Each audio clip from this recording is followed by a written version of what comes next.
Fine. Do the little pinky. I need the pinky. Yes.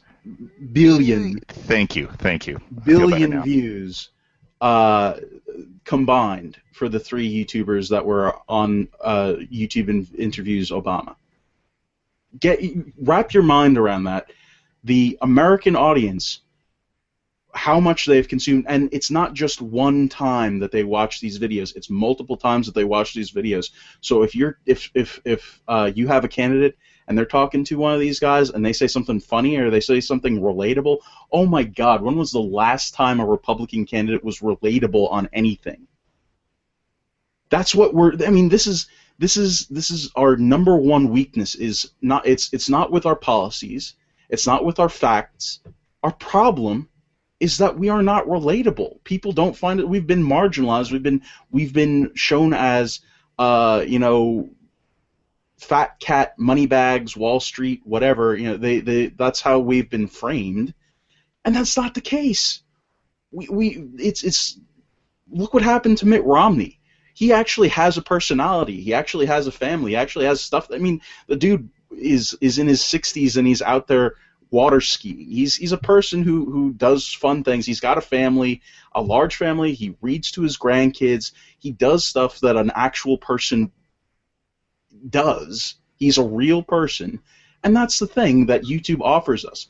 The ability to personalize ourselves, the ability to create a emotional connection with people who want that emotional connection. And why on earth would I want to vote for a robot? I mean, that's basically what we're asking people to do.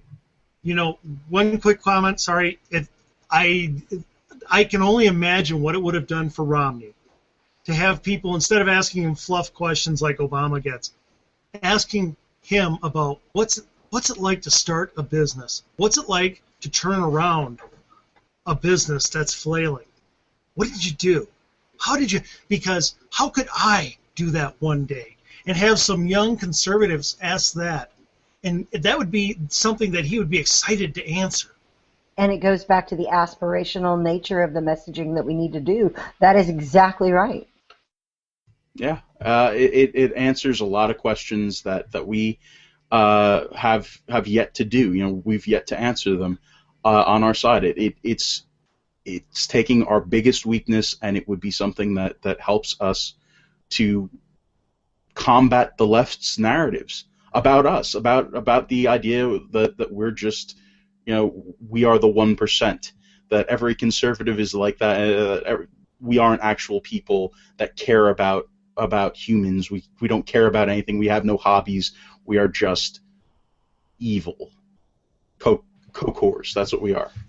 I got to bring up one thing real quick before we wrap in the chat. Titan makes a point that Sarah Palin is eminently relatable, and the genius class hates her guts, so you can't have it both ways. I think that's a valid consideration there, that as our guys do get into that relatable engagement, that they need to be aware that this will happen to them too, that they will be mocked, they will be the left will attempt to paint them a certain way, and that they need to be prepared for that and not be shocked and surprised by it and have a plan for dealing with that. Absolutely. One of the things that I think we all tend to forget is that the core of conservatism is that we are slow to change. We don't change something just for the purpose of change.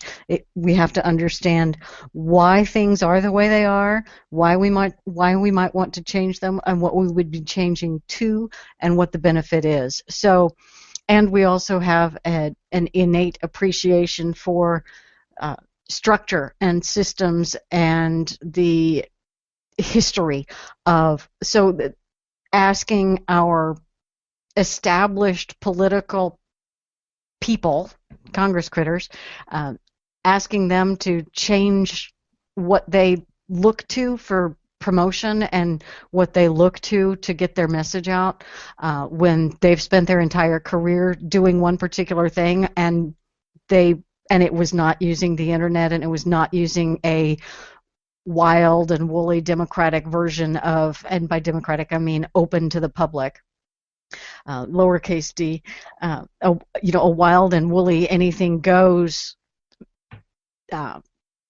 meeting place that is the internet to get their message out, we innately distrust that as conservatives. So we're going to be much slower to move to blogging and YouTube and those kinds of methods for communication.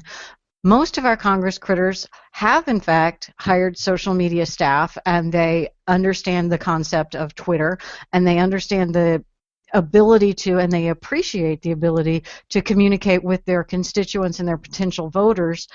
So they're coming along, they're making steps, and they're making some strides. And yeah, it's incumbent upon us to push them a little further, and that means by inviting them to be interviewed. And that means by making your own YouTube channel and inviting them on, or whatever it's going to take to bring low-level politicians on. Invite your city council guy, and then invite the person that he reports to, and then and then invite the head of your city council. And I have forgotten. Can I just say that JD interviewed 3 candidates for Senate in New Jersey? Yes, and he did. That was pretty darn awesome. Happened right here on this channel. And those Senate candidates were willing to be interviewed by a random guy on a random YouTube channel, which at that point had, 30 followers or something. So they were willing to invest the time in this. We have to ask, and we have to be so bold as to make that request, and to lead them on to it, rather than just complaining that they're not here. We have to lead them there to it. But to give ourselves a bit of a break and understand why our people are reluctant, it's because they're conservatives. That's who and what we are. We're slow to change. We're not. Okay, we're slow to change, but can you not hear the clamoring amongst conservatives for rapid change back of institutions that have been in place for decades? Let's be real clear that change for change's sake is wrong, and exactly what you're talking about being against. But there is a whole lot of conservatives that want rapidly to get this country back on the right track. And exactly. And they are willing to go for radical change, where maybe an incrementalist approach might be the more successful track. So it really depends on the kind of change you're talking about, whether conservatives are looking to change rapidly or not. It is true, and that's the weird conundrum. Yes. Inconsistency, the consistent inconsistency of craziness. And that kind of loops us back to the intolerance of the conservative social media folks, where if we have a politician who tries to do something incrementally good but isn't radically great, then that one who did the incremental thing is abandoned as a turncoat, because we want that. We won the election on November 4th, and we wanted by November 5th for Obamacare to have been completely repealed and immigration to have been stopped. The border wall has been built. Everything is fixed now, right? And the fact that it wasn't is endlessly frustrating. Because, we are slow to want change to happen, but once we understand that change is necessary, well, damn it, I want it done now. Obama hasn't been impeached yet? Yeah. No, he prefers oranges and other fruits, no peaches. Oh, ha, ha, ha. Okay. And on that bad joke, I think we're going to have to sign off, right? I mean, is there any reason to go on after that? I can give you reasons. You just killed the Brass killed the show. Yeah. Absolutely killed the show. So we should ask Brass the question, why are you here? Donuts. Donuts. Donuts. Is there anything they can't do? Seriously, that's a good question for everybody to take home with them at the end of the show. Go back and read that article from Jim Geraghty. Why are you in the conservative movement? Exactly. It's a good think piece. Good think piece. And with that, we are going to sign off and say thank you for another week of wonderfulness at the Refinery. Join us next week, next Tuesday at 8:30 Central, 8:45 Central, whatever it is, for an hour and a half of fun and conversation about conservative messaging.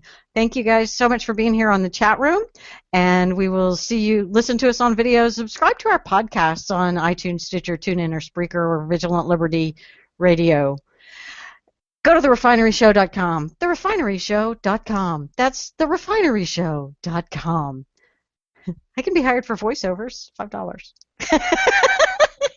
Thanks, y'all. See you next week. Bye.